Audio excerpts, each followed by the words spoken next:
प्रथमतः तो सब मु सार मु जानी सारी तम ऊपर निर्भर करे কিন্তু মতে বাহা হওয়া ପାଇଁ ତମେ ଏମିତି ଇଚ୍ଛା କରୁଛ କାହିଁକି? ମୋ ଦୁଃଖରେ ଦୁଃଖୀ ହେଇ ମତେ ସୁଖର ସାମ୍ରାଜ୍ୟ ଗଢ଼ିଦେବାକୁ ନା ବାପାଙ୍କର ଏ ପ୍ରପର୍ଟିର ଲୋଭ? ନା ପ୍ରପର୍ଟିର ଲୋଭ କଣ ପାଇଁ କରିବି? ସାର୍ କଣ ତ ସବୁ ପ୍ରପର୍ଟିର ରକ୍ଷଣାବେକ୍ଷଣ ମୁଁ କରୁଛି। ସେ ଯେମିତି ମତେ ପୁଅ ବୋଲି ନିଜର ଭାବିଛନ୍ତି ମୁଁ ସେମିତି ବାପାର ସମ୍ମାନ ଦେଇ କମ୍ପାନୀରେ କାମ କରୁଛି।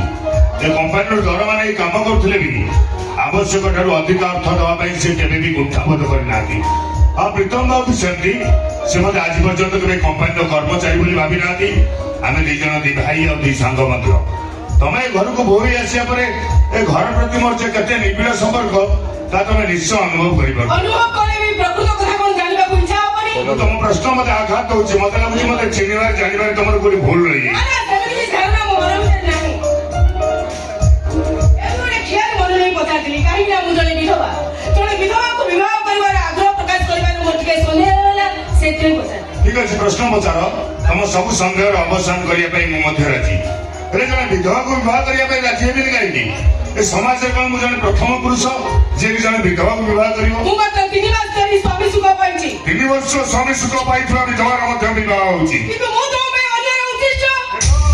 ମୋ ମନ ଭିତରେ ତମର ସେମିତି କିଛି ଭାବନା ନାହିଁ କି ବିକାର ମଧ୍ୟ ନାହିଁ। ତଥାପି ତମେ ଜଣେ ଅବିବାହିତ ପୁରୁଷ ରୋଜଗାରକ୍ଷମ କୁଆରୀ ଝିଅଟାକୁ ବିବାହ କରିବାର ସ୍ୱାଦ ତମେ ମୋଠାରୁ ପାଇବନି। କୁଆରୀ ଝିଅମାନେ ଯେ ବିବାହ ପୂର୍ବରୁ ଉଚ୍ଛିଷ୍ଟ ନଥାନ୍ତି ଏ କଥାର କଣ ଗ୍ୟାରେଣ୍ଟି ଅଛି? ନା ତା ଗ୍ୟାରେଣ୍ଟି ନଥାଇପାରେ ମାତ୍ର ତା ଅଜଣା ଥାଏ।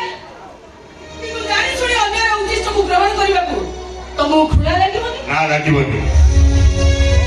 ମୁଁ ଜଣେ ମଣିଷ ଉଚ୍ଛିଷ୍ଟ ମାନ କରି ଏ ବୟସରେ ତମକୁ ହତାଦାର କରିବାରେ କଣ ମଣିଷ ଭଳିଆ ହବ? ତା ଛଡା ଏ ଘର ଋଣ ଖାଇ ମୁଁ ମଣିଷ ହେଇଛି। ଏ ଘର ପ୍ରତି ପରିବାର ପ୍ରତି ମୋର କିଛି କର୍ତ୍ତବ୍ୟ ଅଛି ନା ନାଇଁ? ଏମିତି ଭାବୁନି କି ବାହାଘର ପରେ ତମର ବଦଳି ଯାଇଥାଏ କଣ ହବ ମୋ ଅବସ୍ଥା? କିଛି ବି ବଦଳି ଯିବନି। ବିଶ୍ୱାସ ଆଉ ଭରସା ରଖ। ଠିକ ଅଛି ମତେ କିଛି ଦିନ ସମୟ ଦିଅ ମୁଁ ନିଷ୍ପତ୍ତି ଜଣେଇବି। ଆଉ ମୁଁ ବି ତରବର ହଉନି। ତମେ ଭଲ ଭାବରେ ଚିନ୍ତା କରି ନିଷ୍ପତ୍ତି ନିଅ। ମୁଁ ମଧ୍ୟ ଏଇଆ ଚାହେଁ। ତମେ ବାପାଙ୍କ ଚାମରକୁ ଯାଅ। ମୁଁ କଫି ନେଇ ଯାଉଛି।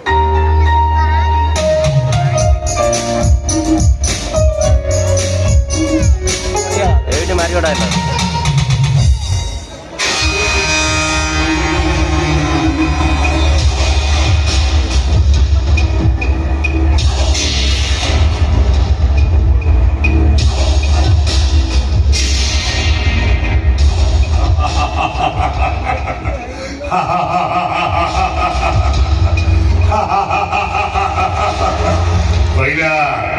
କହିଲା କନ୍ୟା ବିଧବା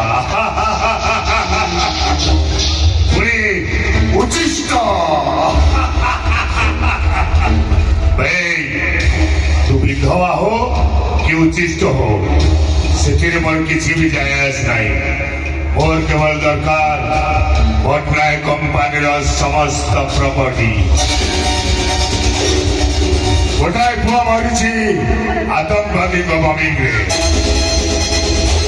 ଆଉ ଗୋଟାଏ ପୁଅ ମରିବ ତା ଗାଡିରେ ମୁଁ ଖଞ୍ଜିଥିବା ଟାଇମ ବମ୍ବରେ। ହତାଶ ହୋଇ ଭାରତ ହରେଇ ବୁଢା ଏକାଥରେ ଠୋ ହେଇଯିବ। ଆଉ ତାପରେ ପଟ୍ଟନାୟକ ବଂଶର ସମସ୍ତ ଅଚଳ ଅଚଳ ସମ୍ପତ୍ତିର ମାଲିକ ହବ ଏଇ ସମର ମଙ୍ଗରାଜ। ସେତେବେଳେ ତୁ ଖାଲି ଉଚ୍ଛିଷ୍ଟ ନଥିବୁ, ଯାଇଥିବୁ କୋଉ